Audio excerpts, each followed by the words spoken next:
I've raised, my wife and I have raised our two girls here, and still live here. And so this is very personal to me, not only as a job, but a member of our community and a longtime member of our community. So, and I'll introduce others who are on this call too. And I was just thinking about that before I hopped on this call.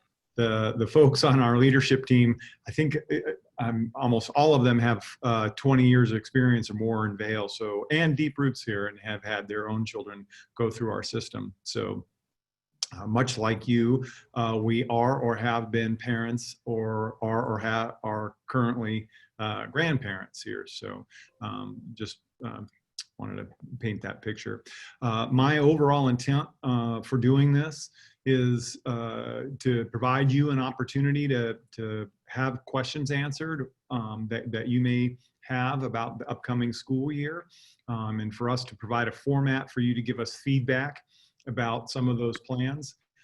I have done a number of town hall meetings over the time that I've been in Vail, and I love them for the ability to connect with each of you personally. Obviously, the conditions that we're in now are a little bit different, and so we have to make adjustments, and now we're doing that stuff via Zoom. So that's where we are, and like all of you, we are making some of those adjustments as we go. So that's the overall intent. We've got about an hour carved out to walk through this. I've got about 10 minutes or so of presentation after I do some introductions, and then we'll hop in and answer questions. So just a couple of pieces.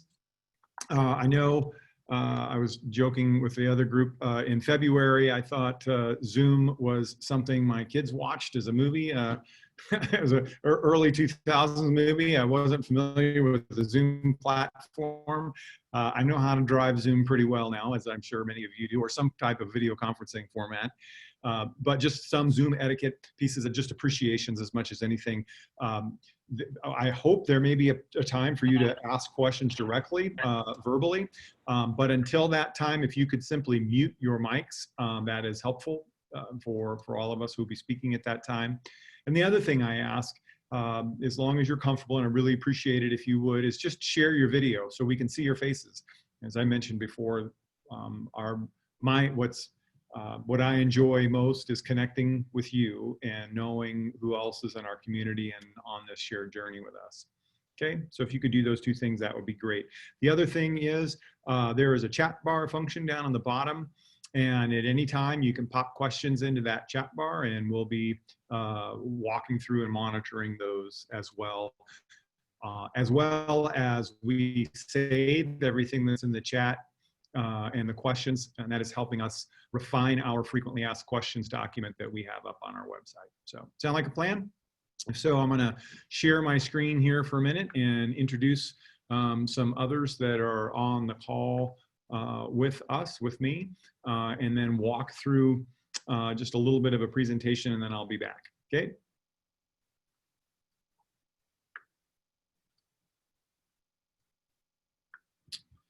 So some others that are on this call with me, we wanted to have pictures so you know who they are as well. Debbie Penn is our Deputy Superintendent at Teaching and Learning, and has been driving the process. She and her team and our teachers have been driving the process of preparing what the instructional models will look like as we open school for the 2020-2021 school year. Kevin Carney is our Assistant Superintendent and does a variety of things. What he's been primarily focused on this summer outside of his normal job duties are managing all the logistics around what our needs and things associated to get school open that we normally don't have to worry about or consider. Kevin's also going to help me moderate today, and is operating as a great point guard and managing the questions as they come in, and fielding them and passing them off to those of us who can help answer them. Lisa Cervantes is also on the call. She's our Chief Administrative Officer.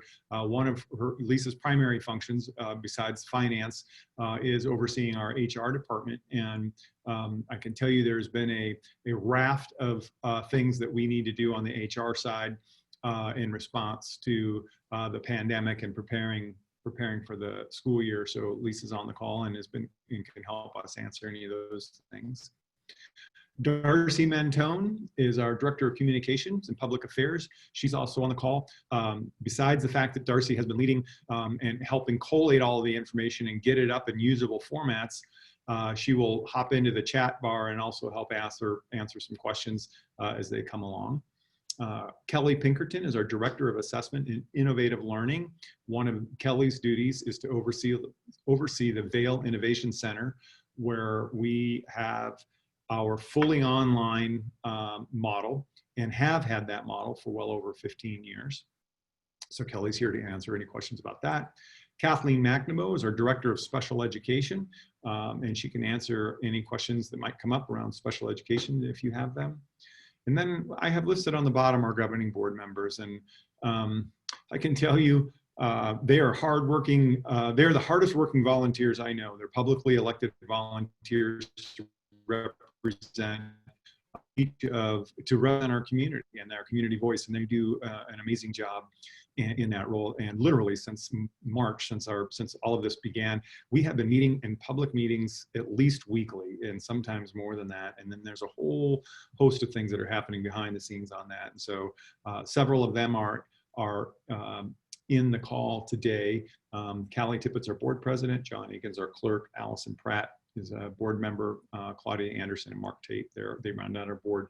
On the call today, or in listening, because they are interested and they provide guidance and leadership for all of us, are Allison Pratt and Mark Tate. So I think those are, if there's another governing board member that's snuck in, please just private message me and I'll make sure to call you out as well.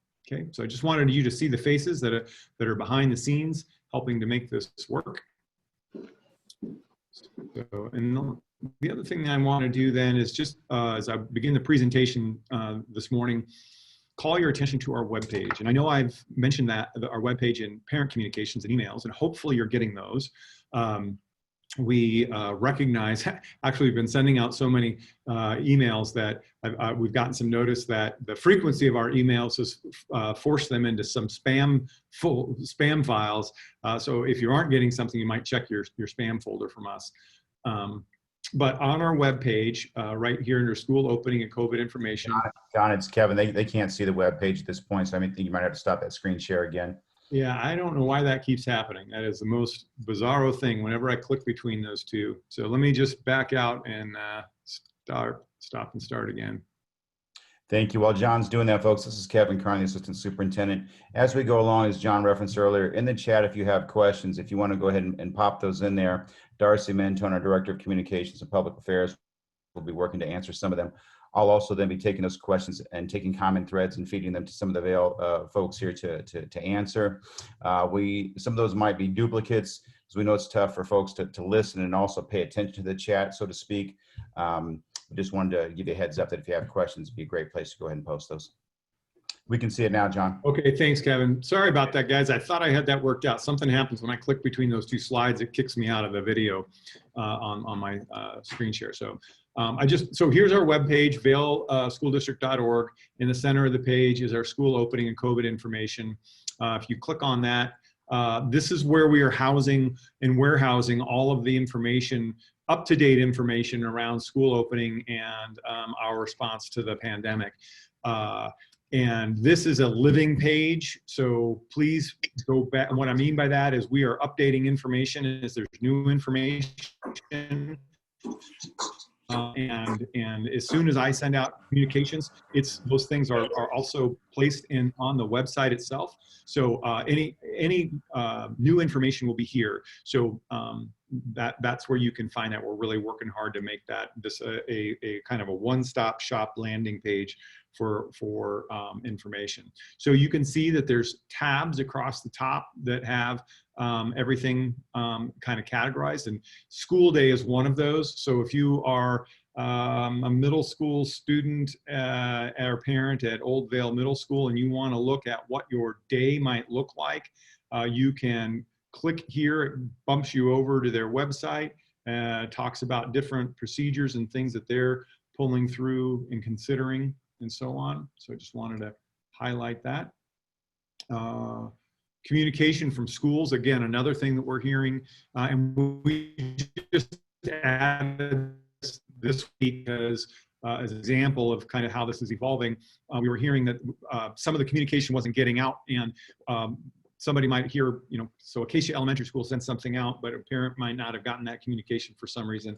Now you can just click on Acacia Elementary School and it links to their most recent communication.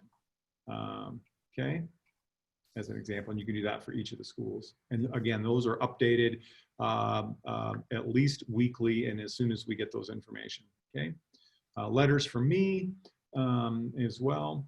Okay, but the things I want to spend the most time on today, walking through this with you, are the educational options. I'm going to give you a quick overview of that, and then some of the safety and wellness concerns. And then I'll back out. I'm going to do a high-level overview of these things and back out, and because I'm sure you have specific questions regarding those.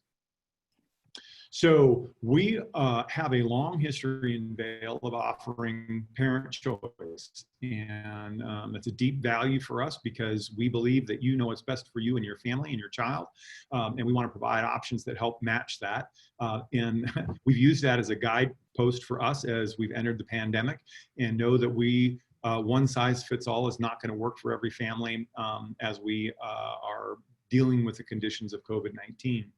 So we sent out a survey in June. It closed somewhere around the third week of June.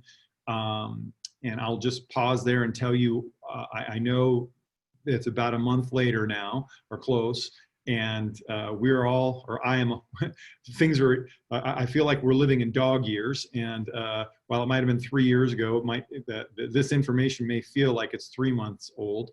But at that time that the survey closed, about 80% of the respondents, parents who responded, and we had a really great response, said that they are most interested in having their child return in person to their home school, to a brick and mortar school. So that's our on-campus learning model. And we're prepared to open our on-campus learning model as soon as we have clear guidance from the governor that we are able to do that. So, so that's one model. Everybody's familiar with that. Obviously, we're adding some components, some safety components and procedures around that. As I mentioned, another parental option will be full-time digital learning.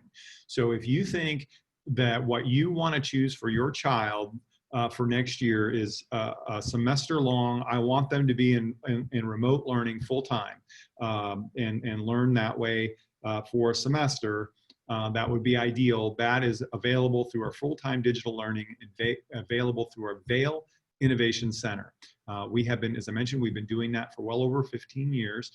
We've done that so we can connect and serve families who homeschool their kids in our community or actually outside of our community, and also who have family circumstances where they prefer full-time learning. Now, there's a broader need for that. We recognize that. All of that full-time digital learning through the VIC, Vail Innovation Center, is overseen and taught by our Vail teachers, okay?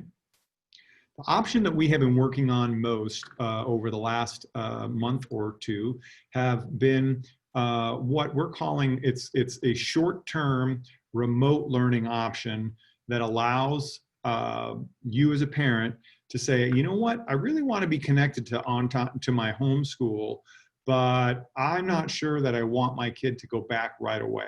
I want to wait a couple of weeks before maybe they go back.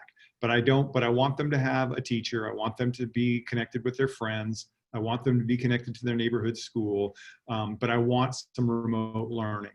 So that's one reason. The other reason is we know we need some short-term remote learning options because circumstances are going to dictate that we need that. Moving into the first week of school is one of those great examples. We know we're going to need, we're forced to go on remote learning. There may also be circumstances as we enter into the year where a student needs to be quarantined or a class maybe needs to step away from that classroom for a period of time. And we don't want learning to stop. We want learning to be able to continue, learning that is focused on the same exact standards, on the same exact pacing calendar, and delivered by our Vail staff that allows seamless movement back and forth. So that's what we'll call that brick to click, because it connects you to your brick and mortar school, but allows for that click or remote learning. All right. So you can click on any one of these tabs, and I'm just going to do 6th grade, and it'll give you an overview of what each one of those things look like by grade level. Okay. And later this afternoon, I'll be sending out, sending out another parent email this afternoon. And one of the things I'm going to highlight today, I'll give you a preview, is a couple of videos that's going to talk about the brick to click option and the Vail Innovation Center option. So you can have a little bit more, so all parents can have a little bit more information about that piece. Okay. So as I'm on these learning options, one thing I want to tell you, these are the 3 options we're planning for next school year. Okay. What learning looked like in 4th quarter. We all of us, parents and staff, were needed to pivot quickly to having to learn at home. And when the school closures came. So we knew we were entering the 4th quarter, and there's a couple things about that. One, the majority of the new learning standards had already been taught, and in many grade levels, all of the learning standards were taught. It was a matter of review and tying standards together and preparing for some new learning for the fall. And we also knew that it was going to be an adjustment for you at home to be able to do that, and what that was going to look like. The guidance from the state was to provide educational opportunities to families. So we removed some of the accountability pieces from that learning. Things like requiring grades. I think that's probably one of the great examples of that. And so we know that our expectations of learning were not the same in the 4th quarter as we are preparing them to be again in the fall as we open school. So we have moved the start date of school, and I want to be real clear about this, from July 20th or 24th, depending upon if you're pre-K through 8th grade, or if you were high school, on the 24th, to August 10th. So we fully intend to start school on August 10th. We know that we can control that. What we can't control is, once we made that decision, literally 24 hours later, the governor issued an executive order saying in-person school is prohibited from happening until August 17th. So we don't have control over what that looks like, but we do have control over when we start school. And we have made the decision to start school regardless of the condition on August 10th, because we know it's time. It's time to get kids back in a learning routine, and it's time to begin that process. So that's where we are. So really fundamentally, there's remote learning, which will look, some mild similarities between brick to click, but built on that same framework that's going to be an option when we first open school, or full-time digital learning. Okay, and then when the governor or the state says we can go back to online learn or to on-campus learning, we will offer that as a 3rd choice. Okay, so I would say to you as parents, if you're here and thinking about that, and overall you think, you know what, I want my kid connected to the campus in some ways, I would say that your choice on August 10th is one of these options. And it really doesn't matter, because you'll blend between those and you can choose later, right? So I want them either to have an opportunity to do short-term remote learning, but I also want them connected to their campus, or, hey, as soon as it's ready to open for in-person learning, we're there, we want that. So that's an option.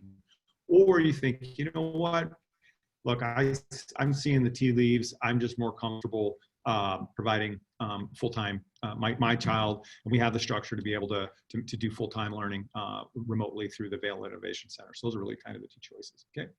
So that's what that looks like. Again, I'm sure there's a raft of questions about that. We'll get into those in a bit. The other tab I want to spend just a little bit of time on is our safety and wellness tab, as I think there's a lot of questions around there. The safety tools, we've aligned them in this order on purpose because they're really the things that we need to do in sequential order to get ready for all of our days, including us as adults. And the first is just doing a wellness check. How are we feeling? What does that look like? So we're expecting that you will help us with that every day, that you will work with your children before they come to school and simply do a screening at home. Does your kiddo have fever? Do they have a cough, shortness of breath, fatigue, muscle or body aches, headaches, loss of taste or smell, sore throat, congestion, runny nose, vomiting, diarrhea? These are the common. We pulled these straight out of the CDC guidelines, straight from the Pima County Health Department, just simply put them on a clipboard for us. And I'll tell you, like you, making sure that we are well when we enter the environment is perhaps the most important thing that we can do as adults and kids, in making sure that once we're open for in-person learning, to keep that in-person learning available. It's when we have sick people who are sick in there, that in that environment, that's when we're going to have kids and adults will need to be removed from the setting, and we may have to close down classrooms or schools depending upon what that looks like. So this is a really critical one. And I can just tell you, having, and you all are probably involved in whatever business or work that you do, there's a couple of really key ones that we're seeing are coming up, and one of them is this shortness of breath issue, obviously fever, but the other one is that loss of taste or smell. I mean, that's almost a big red flag of what we're, if somebody's showing a sign that it is COVID. So anyways, just wanted to share that with you. We will also be doing wellness checks at school. We are not going to check every kid with a thermometer when they come in, but there will be spot checks at the bus. Just, hey, how are you feeling? What does that look like? And certainly when kids in our school, if anybody seems to be exhibiting symptoms, we'll be pulling them out and having their temperature checked and just checking in with them and that kind of thing. Face coverings. So the Pima County Health Department has recommended, and the Pima County supervisors have ratified an ordinance for face coverings, for cloth face coverings for all settings where social distancing is not possible. It's our intent to follow that resolution and that guidance, and that is for anybody in the county 5 years or older, so that covers all of our school-age kids. So we will be following that guidance in our schools. In addition to that, we intend to build a culture around what that looks like. How do you use a face covering? When is it appropriate? And those kinds of things, much like we do with our behavior matrix and modeling what that looks like when they're used. One thing I'll say about, and we talked a lot about face coverings, is that it's a tool. And like any tool, it has a place where it is appropriate and effective, and a tool has a place where it's less effective and not necessary. And so I think you can expect that your kids will come to school with a mask. We're asking you to send your kids to school with a cloth face covering, but that they won't be wearing that cloth face covering from the time they leave your house to the time they return to you. We understand that there'll be breaks in there. The main places where they'll be wearing them is at any time where they are in a place where where physical distancing isn't possible. I think you can expect that in classrooms, lunchrooms, except when eating, hallways, buses, those kinds of things, outdoor activities and that kind of thing. Obviously, a lot more leeway on that. And I've been using the analogy of I used to send my hopefully they've learned by now, they're adults, but they go to school, we'd send them out the door with a jacket when it was cold, but we didn't expect them to wear their jacket all day, right? So they had it on when they needed it and when they're cold, and it was necessary, and they took it off when it wasn't necessary. So similar kinds of pieces to that. Personal health and wellness tips. we can't emphasize enough, and we'll be doing, we'll set up kinds of routines and procedures around additional hand washing, and also just awareness around face touching and routines and procedures about that. Those are all the things that we're all seeing are pieces that are good hygiene and health and safety to keep our areas free from spread. So a number of other precautionary pieces that if you want to look into them, these are more at the detail level or at the higher level, not into the detail level. You can find some of the detail level on the on a site by site. But one thing I know we've gotten a lot of questions about, what are we doing with ventilation? Our intent is to have as much fresh air into classrooms, and as soon as weather permits will be one great thing about our schools. The majority of them have direct access outside. So as soon as weather permits, we'll be opening doors and those kinds of things. And we're maximizing the amount of fresh air that our heating and AC units are being able to pump into classrooms on that. So you can check out that if you want. The other thing I will just say to you is, like all documents on the website, this is one that is a living document. As the science continues to evolve and things become more certain, we'll be making changes. As changes and guidance come out from the Pima County and state health departments, we'll be making changes to this document as well. Okay, so I think I'm gonna pause there and stop sharing my screen and come back and see what questions you all might have as far as where we are. So thanks, John. We're going to go ahead and dive in and start with procedures for positive test results for students and staff. And again, Darcy Mentone is answering some of these questions in the chat, but just in case you're trying to listen and it's tough for you to read, we'll re-hit some of these. Maybe Lisa Cervantes, if you're there, our Chief Administrative Officer, can you speak to that piece about if a student tests positive and or staff tests positive, even though the staff piece hasn't been asked, that will likely come up? Sure, thank you, Kevin. So we are, as are all other school districts in Arizona, we're waiting for the county health department to finalize guidelines for students and school employees if there's a positive test. And I know one of the questions was, what if the family member of the student tests positive? So for our staff, the district has implemented some guidelines and processes that they're working very well for the staff. Related to students, Pima County Health Department will issue that guidance, and we will comply with those instructions and that guidance. What I can tell you, we're in frequent contact with both Pima County and the state health department. We're hearing that they've been saying for a couple of weeks, guidance is coming. We're hearing that guidance is coming next week.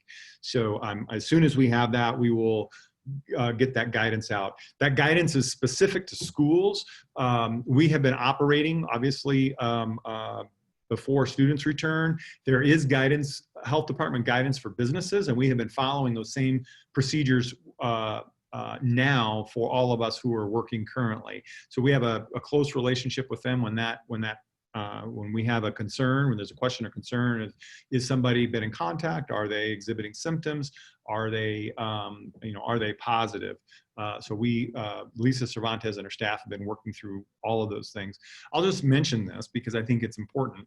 One of the difficulties that's in place currently to opening schools is the speed with which we have the testing is available across Arizona, and the governor's working really hard on that. In fact, they talked about that again yesterday. But because there's a lag in the time that testing is people are able to get the test and then we get the test results, we're actually doing our own contact tracing. Lisa and her staff have created that. If we know that somebody is sick, we're going in and treating it as if, especially if they have some of the key symptoms that I mentioned before, and notifying people around that so we can be proactive. Thanks, John. And want to hit that you had mentioned that about the wellness checks, that we won't be doing the temperature checks. We're asking parents to do that at home, and then we'll be monitoring students not only who go on the bus but enter our schools.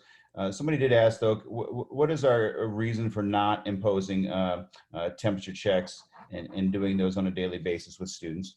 Yeah, sure. In talking to Dr. Staub at the State Health Department and Dr. Garcia and Colin at Pima County, they both said if it's feasible, do it, but it's not. It is not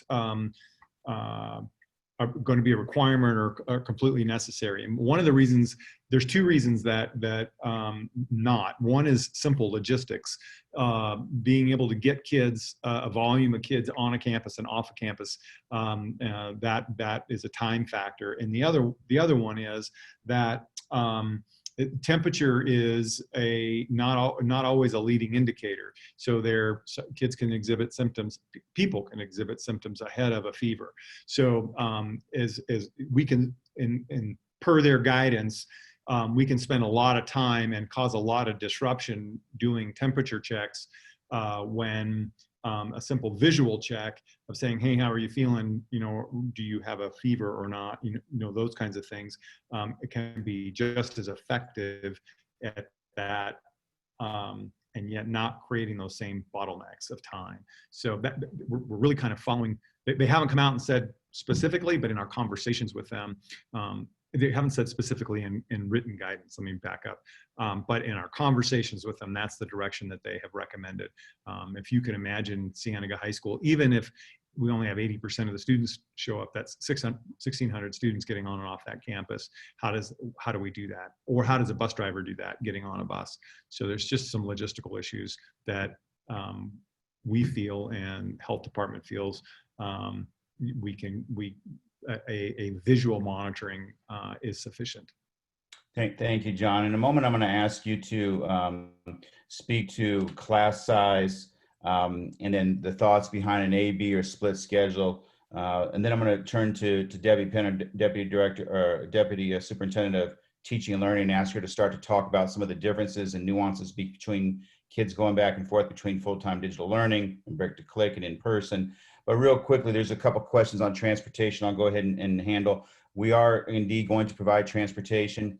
We would like to ask parents, if it's at all possible, to go ahead and transport your students to school this year. But our plan is that when kids are on our bus, that we leave one seat in each row between students, unless they happen to be siblings. And we will also be asking students to wear face coverings on the bus. And then as students enter the bus, we will also be doing a visual wellness check of them as well. So long story short, there will be transportation available.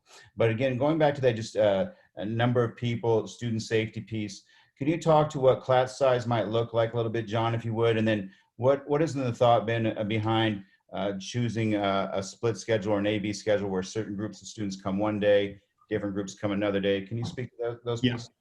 Yes. So again, that's one of the reasons we did the parent survey is to help give us some understanding what that looks like. So we're expecting, and I don't think the number has gone above 80%. If it was going anywhere, I think it might be less than that. But at that time, 80% of parents were saying they wanted an in-person option. So if you can just right off the top, think about some smaller class sizes by having 20% choosing another option. And we're encouraging parents, if you think that full-time learning, remote learning is for you, go ahead, make that decision now.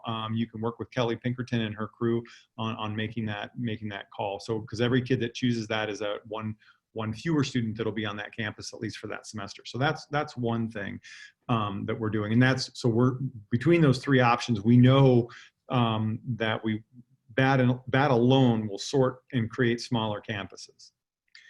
The primary reason we're not going down an alternating schedule like an A-B schedule or a split schedule is that right now the executive order from the governor prohibits that. So the executive order moved the start date for in-person learning to August 17th, but it requires that we offer 5 days of in-person learning available to any parent who chooses that. And more importantly for that is that's how they attached funding for school districts. So if we don't do that, then we risk receiving funding for our students, which would put us in a hole. So when that became clear that that wasn't a target, and because we have such limited time this summer to really develop our learning opportunities, we abandoned the idea of a split schedule at this time and really focused around that short-term remote learning or brick-to-click option. The bones of that option, we could pivot to a split schedule at some point if that's available to us. We could consider it at a later date, but we've really not just taken it off the table at this point and focused on developing the instructional tools and things necessary to do that. So it's not an option currently by the governor's decree. It doesn't allow us to receive funding.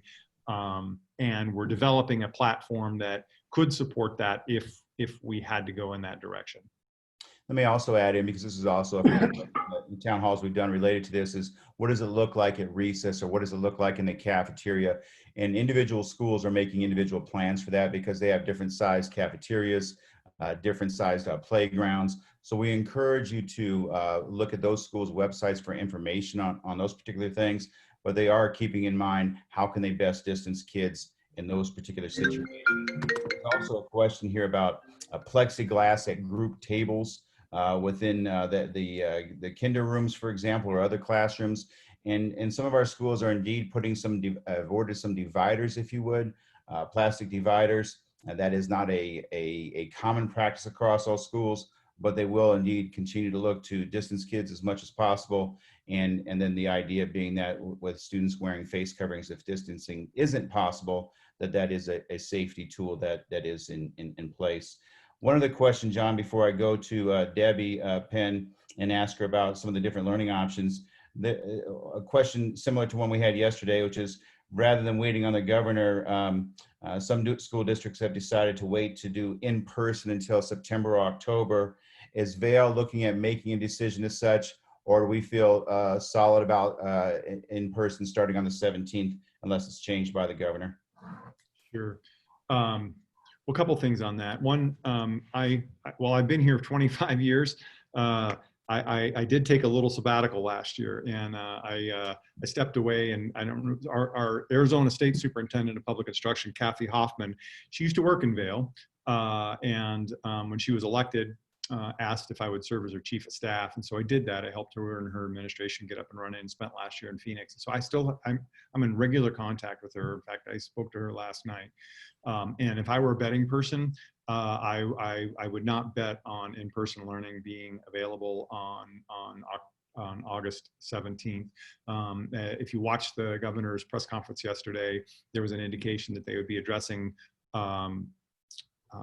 school issues early next week. I expect that Monday, and if not Monday, then Tuesday. So I don't know my crystal ball's dirty on a lot of things and mucky, but I don't know what the exact date is, but I think we can all expect that the date will get pushed back some, likely somewhere in the neighborhood of Labor Day. So that's one reason. The other reason is, and I've talked to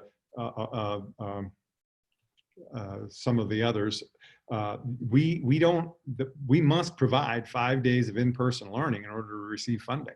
We have to do that. So if that's the requirement, then we might as well. It's a requirement because we must. That's the way we're funded. We have to offer that, or otherwise we don't receive funding from the state.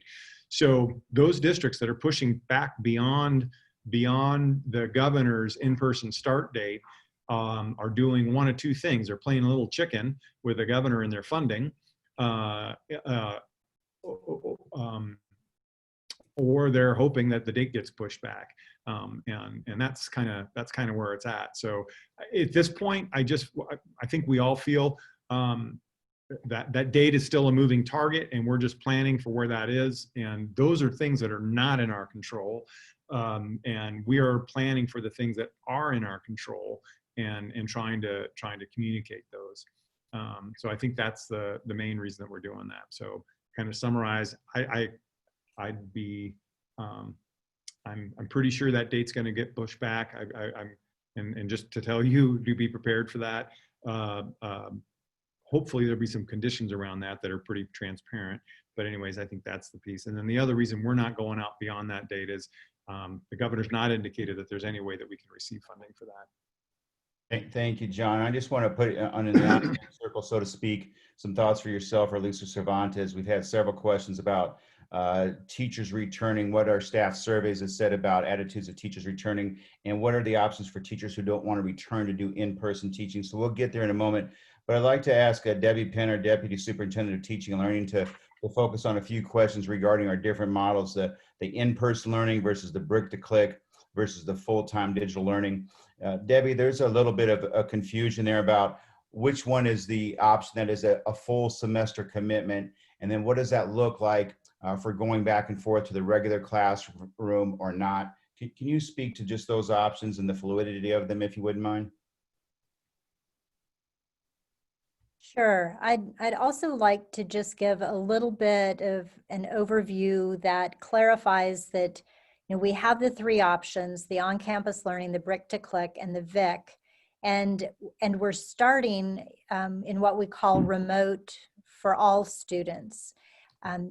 If you, as John mentioned earlier, if you're sure that a full semester of online learning is for you, then we recommend that you start your student with the VIC from the beginning. Otherwise, we're starting remote learning for all of our students. And the reason that I want to make this distinction is because as we open, with no students in the classroom, our teachers will have a significantly different experience in what they can deliver and provide for students who are learning remotely. When we transition to a time when we're able to have students back on campus, our teachers will be working with those students on campus and then working with students who are in the brick-to-click option simultaneously. And I'll talk about that a little bit more, but I want to make sure that there's kind of a clear distinction between the way that we're opening remotely and the brick-to-click option that we're going to ask parents to make a decision about at a later time. Regarding how those transitions work, if a family is interested in the VIC, then we're asking that that be a semester commitment. And if students are interested in transitioning back to their school at the semester, then that would certainly be accommodated.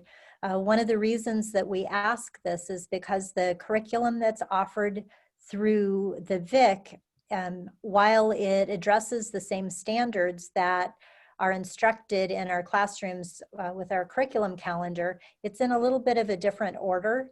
And so transitioning from the VIC back to the home school is going to cause some gaps in the instruction. And so finishing with the VIC for the semester is the best way to ensure that the students are really able to have access to all of the content that they would have in the classroom. The brick-to-click option, that has been designed for shorter periods of at-home learning, and it is designed, the curriculum and the content is designed and created by our own Vail teachers. We gathered, a group of our superstar teachers in a couple of weeks ago and asked them, provided some training, and then asked them to work through developing content that would match the curriculum calendars so that those transitions could happen in shorter periods of time. At the middle school and elementary school level, those are delivered weekly, so the transitions can happen pretty quickly. At the high school level, the model for the brick-to-click is a little bit different in that we're having our students actually register into what we're calling remote sections.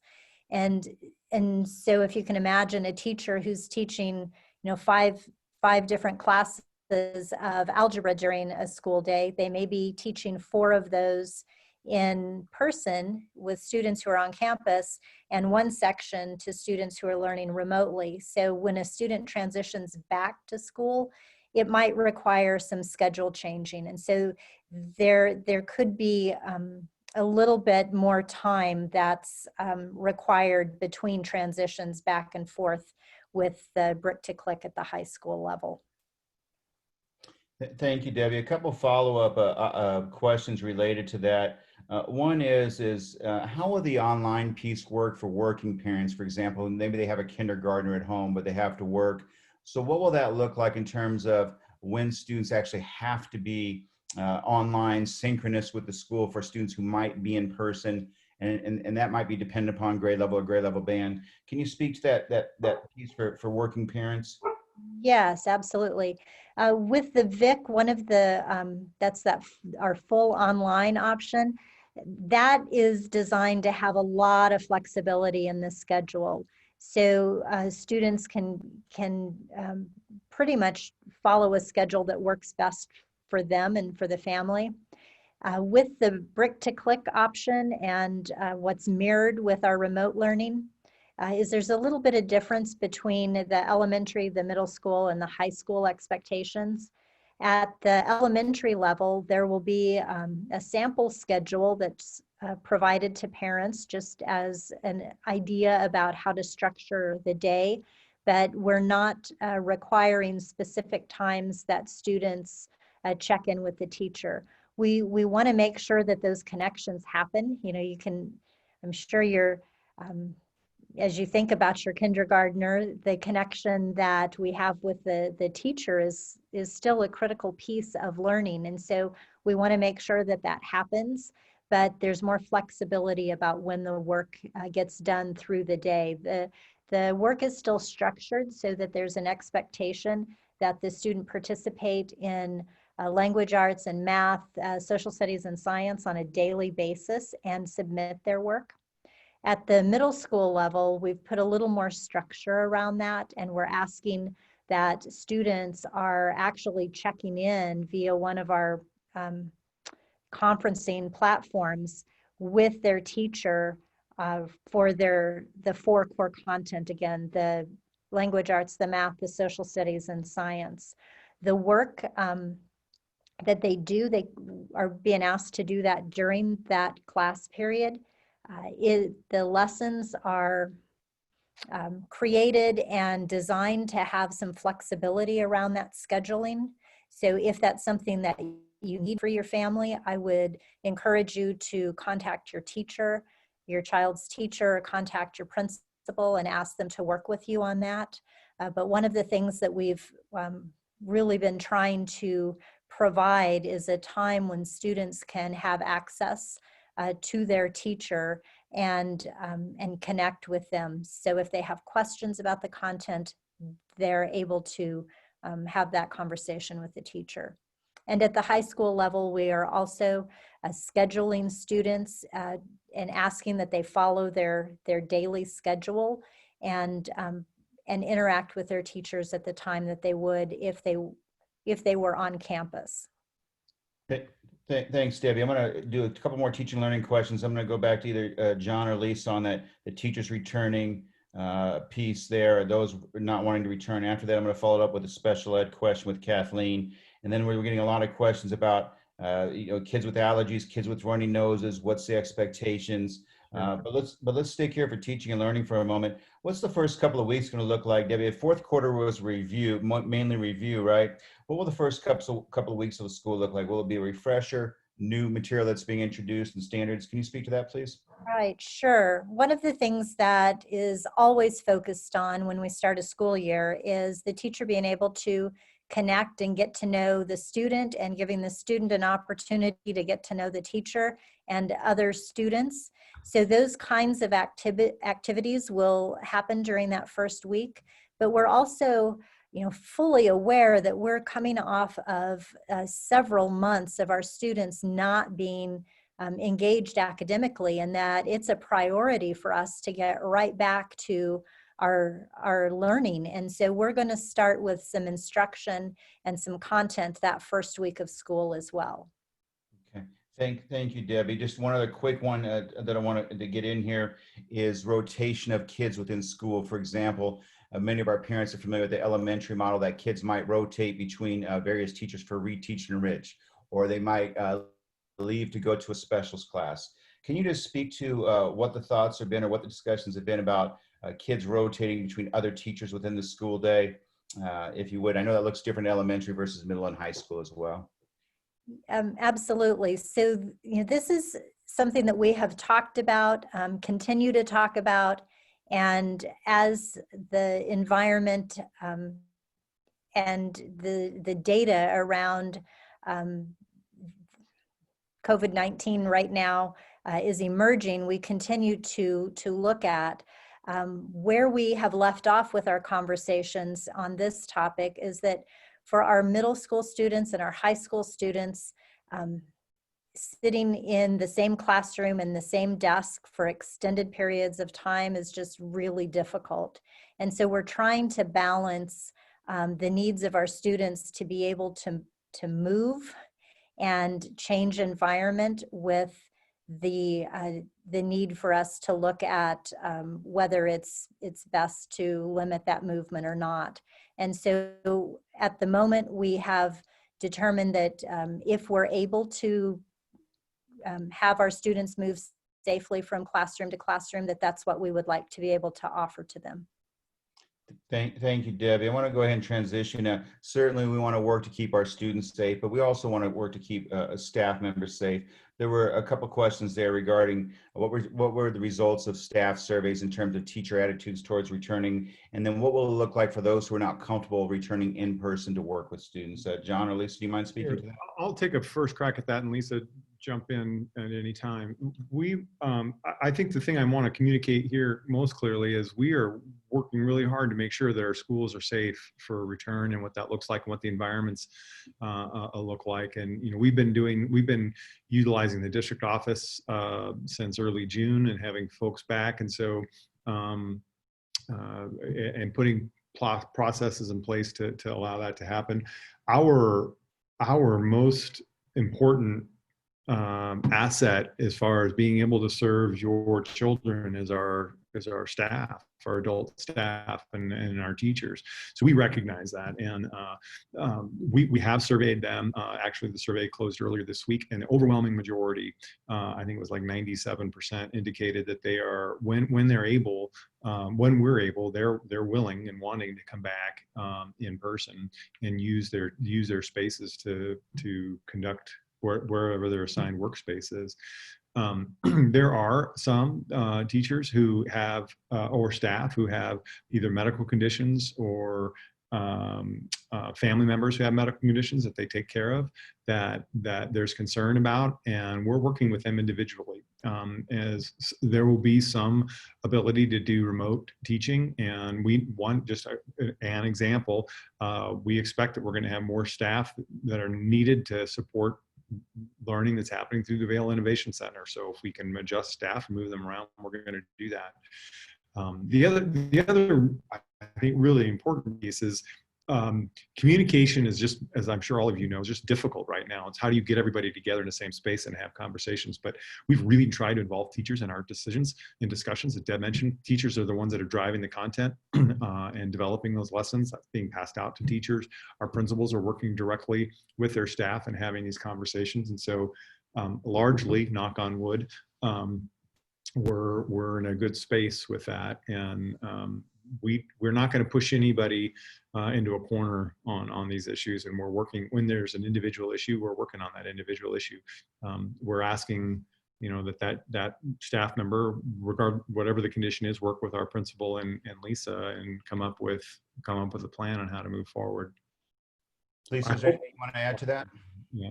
I think what I'm seeing are some repeated questions with concerns about a student who may show up with allergy symptoms or just kind of a cough from allergy or postnasal drip, or they're recovering, but they are still having signs of symptoms. We are going to apply Pima County guidelines when they get here. and also the checklist that John shared with you. If the runny nose, the coughing is pronounced, then it may be appropriate for the student to stay home, even though they may not be sick or ill with flu or COVID, just because it's out of an abundance of caution, and we want everybody to feel comfortable. We'd apply that same logic or reason to staff. A lot of staff have seasonal allergies or year-round allergies, and we're having those conversations now. So we're getting really good practice and able to train and support school staff when kids are back on campus. I think the thing that we've learned in being open here, just with the adults, and I rose my hand, I have allergies. I've got seasonal allergies. And so I've got this persistent cough. And I tell you, I don't know about you, but if you've got a cough now or persistent cough, I feel like I'm walking around with a hand grenade. It's like I cough. I'm like, no, it's allergies. It's just allergies. But what we're learning, all of us, kids and adults, is that to do a little bit deeper check-in with ourselves. How are we really feeling? Is it allergies? Is it not allergies? What is that? And we'll do that. I mean, common sense is not being put on a shelf here either. We're going to use common sense. And if you have a child who's got allergies and you're talking to your teacher and say, hey, look, they've got allergies, and you check in with them, then we're going to work with you on some of those things. There are times though when you're not sure, is it allergies? Is it not allergies? And at that moment, I think for all of us, we need to switch the mindset from pushing forward where it's time to go to work, we must go to work, or we must go to school, to say, you know what, we're going to back out and just sit out today. We're going to be home. And it's another reason, frankly, why we're trying to build a whole bunch of flexible learning pieces in. So if you have bad allergies for a day, all of the Schoology lessons, everything, you're not going to be on a shelf at home not learning that day. You'll have a better ability to do that. Same for our staff. It's an adjustment for all of us. Thank you, John. In a moment, Kathleen McNamara, I'm going to ask you to speak about what will it look like in terms of IEPs, students who need to receive, for example, speech services. Somebody asked about 504s. Real quickly, somebody asked about field trips. Our board has been looking at travel for the upcoming year. We are at this point for the first semester not allowing any overnight travel outside Pima County. Field trips likely will be limited this year because of the fact of putting so many kids together and taking them to places, and what places will actually be open and take that a number of students at one time. But the door is not totally closed on field trips at this point is the answer to that. Let's go back though to Kathleen, if you would. Can you just speak to what it will look like to provide special ed services for students with IEPs, with 504s, people who have one-to-one paras, if you would? Sure thing. Thanks, Kevin. As you know, every student that is in special education has an IEP, an individualized education plan. And we have close to 1,700 students with IEPs in Vail. So we've been working with our special education teachers to help them identify how to deliver services and instruction that will engage the students in mastery learning toward their IEP objectives. And so we've also been talking with principals, and every site is making plans looking at each student's IEP, what kind of services and supports, whether it be speech or support from a special needs para, what is currently in that plan and how can we best meet those needs moving forward. We have asked each family is very different. I've been getting a lot of calls from parents, and I really appreciate that because we've been able to work out very specific issues, as well as my colleagues, Michelle Wood and Christina Hernandez. We're all here at the district office and want you to know that we're happy to chat with you personally about your son or daughter.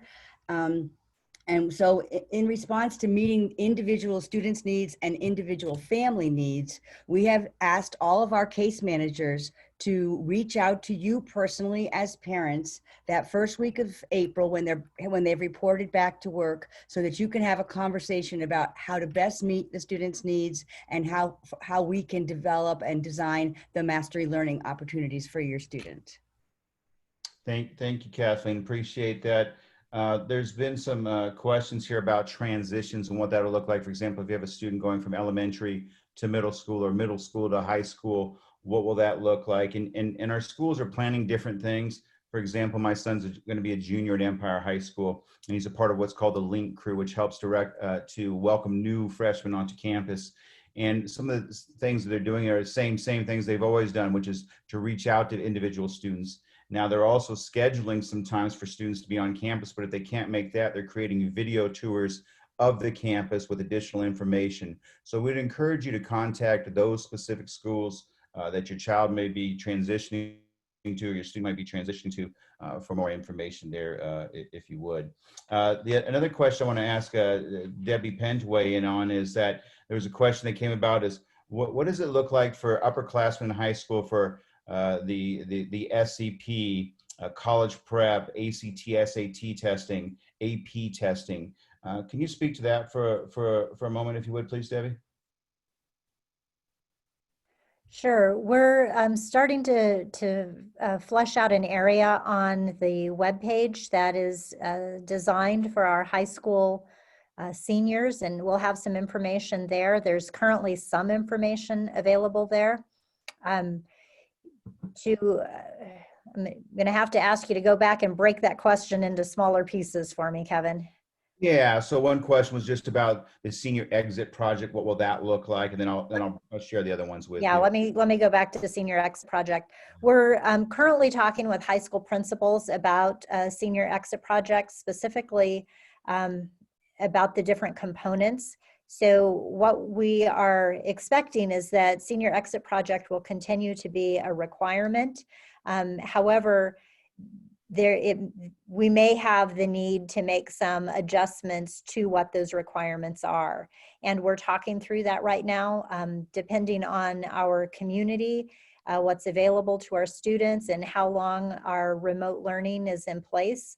That may necessitate some adjustments, but we have not come to a finalized decision on that yet. When we do, that will be communicated out, and it will be updated on our website also. Thanks, Debbie. How about college prep work, dual enrollment classes? Will those still be available in the upcoming year? AP classes? Our AP classes are in place for Brick to Click. They're not, AP is not an option at this time with the VIC, but it is with our Brick to Click. So if your student is interested in AP, that's going to be available. And as far as the dual enrollment, we're working on getting things in place for that to be available. There's not anything that's really going to be a problem. We're just looking at what the demand is. The issue that we still have to work out is, do we have enough students who are interested in that to make it something that we're able to offer? Thank you. And then what about ACT, SAT testing? Do we have word on what that might look like in the upcoming year?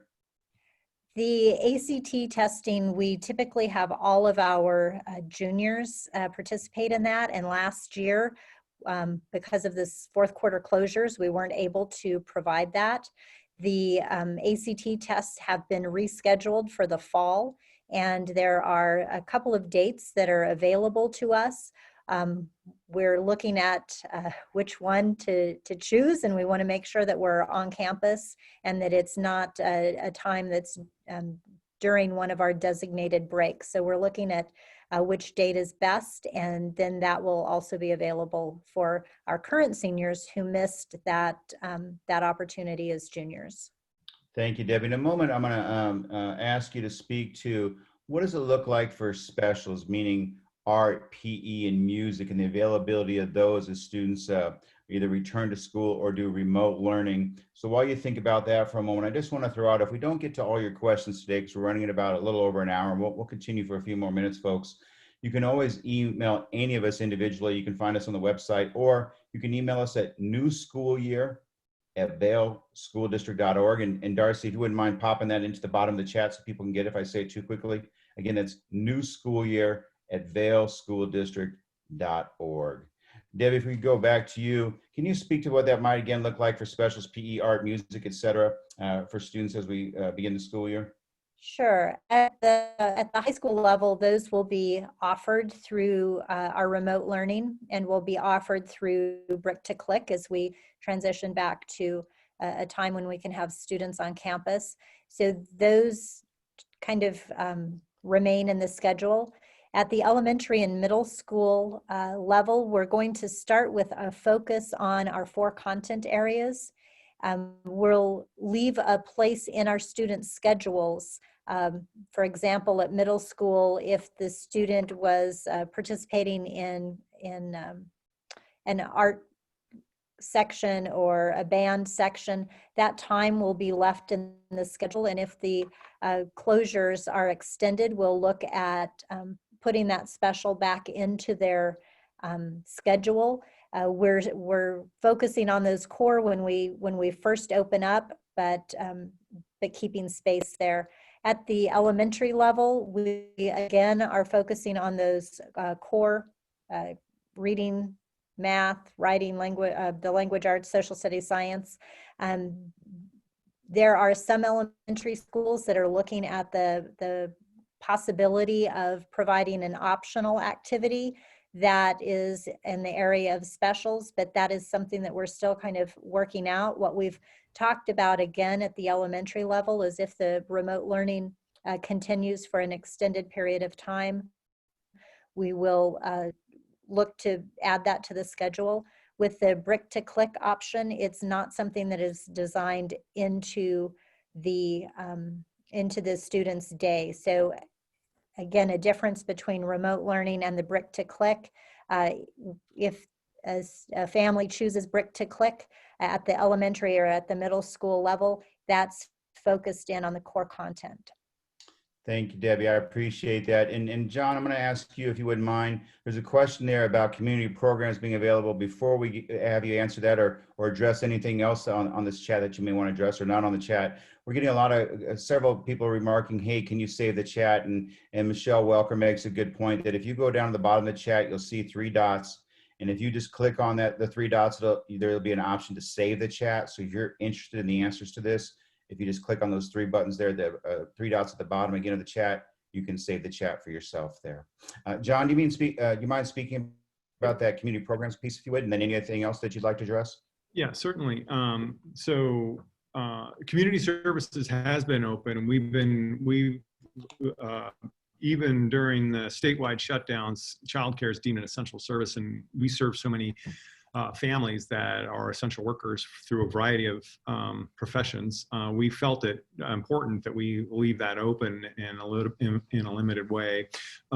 So we have been doing that. Community services has been open. In fact, I just spoke with Linda Kupiak, who runs that. Our intent is to also do that in the fall.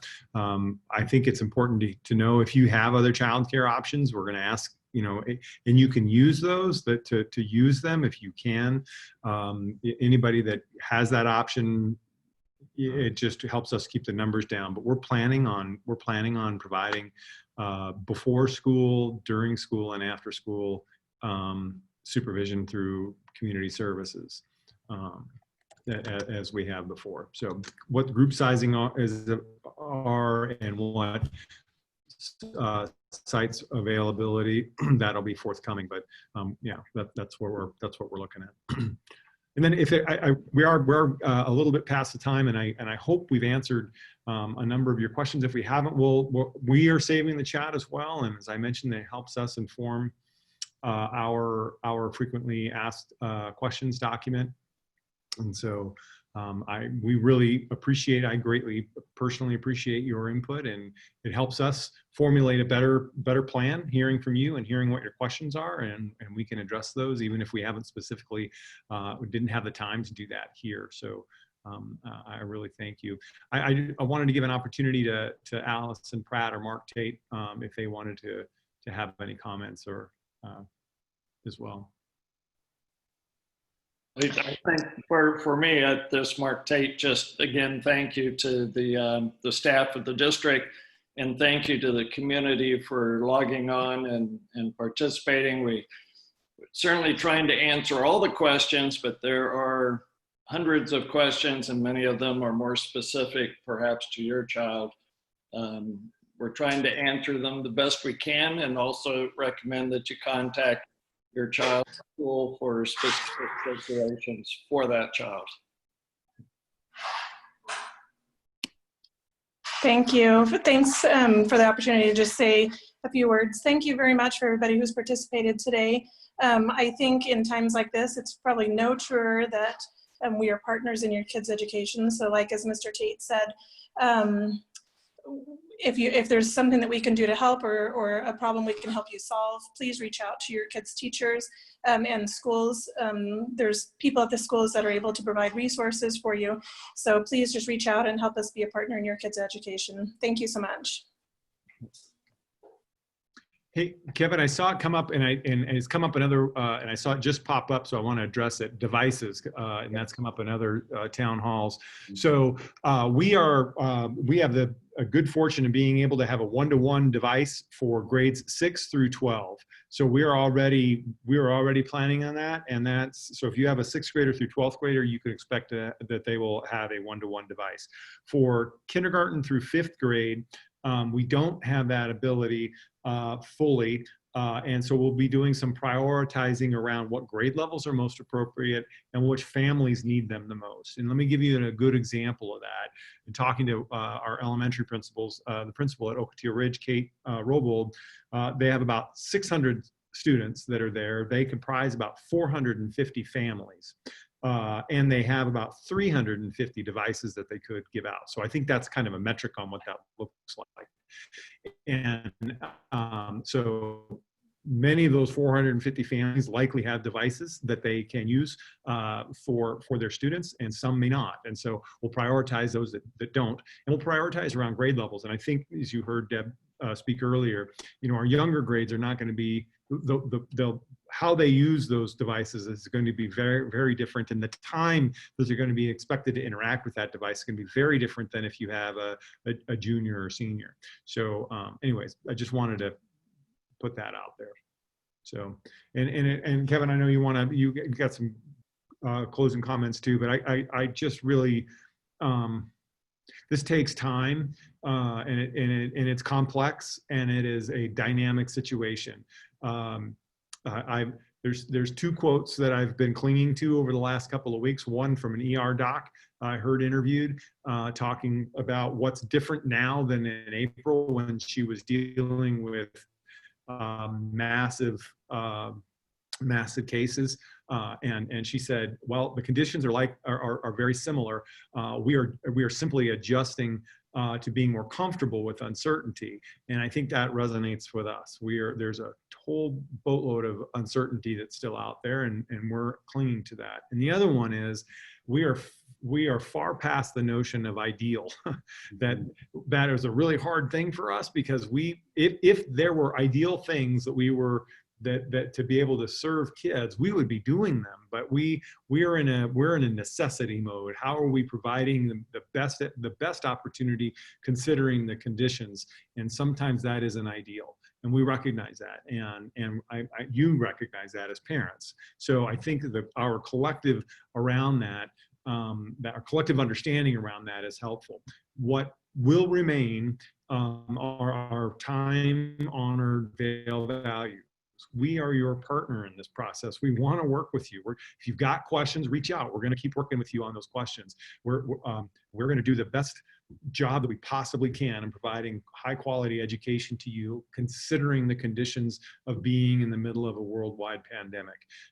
So that's where we are. And I just really appreciate you all tuning in and getting some additional information. So, Kevin, you have anything you want to? Yeah, just 2 things. One is I speak to my mother on almost a daily basis, and my mother's a woman of faith, and she asked me the other day, what can I pray for you in the school district? And I said, Mom, I'd like to ask you to pray for grace for us, because the reality is we're working super hard to make sure we provide our parents and students and our staff with a safe place where we can do optimum learning.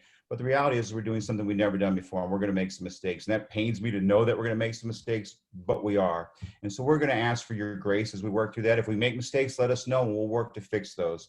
So that's the first thing I'd like to share. And the second thing I'd like to share is that I think in challenging times, there's always silver linings available if you look for them. For example, I think about back to high school promotion or graduation season. We couldn't do in-person graduation as traditionally would be seen, but a group of parents banded together and they put together a senior parade, which turned out to be just a beautiful event. And I wouldn't be surprised if we hold on to that event moving forward. And I suspect that this year there'll be some new learnings that also come about that we say, hey, you know what? We never would have known this if it wasn't for what we went through this year. So there'll be a challenge this year, but I think there'll be some beautiful things that come out of it as well. And I look forward to discovering those. Thank you, everybody. You look forward to future emails from me. And if you've got others or neighbors or friends who are wanting to hop in to any of these, we set up 4. We've got one more Monday night, I think.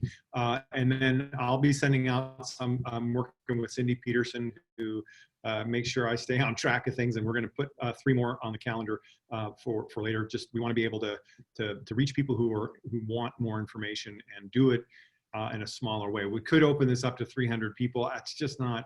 I'd rather have a shorter, answer your questions and have you feel heard and hear from you than do it in big format. So we're committed to doing it in smaller chunks.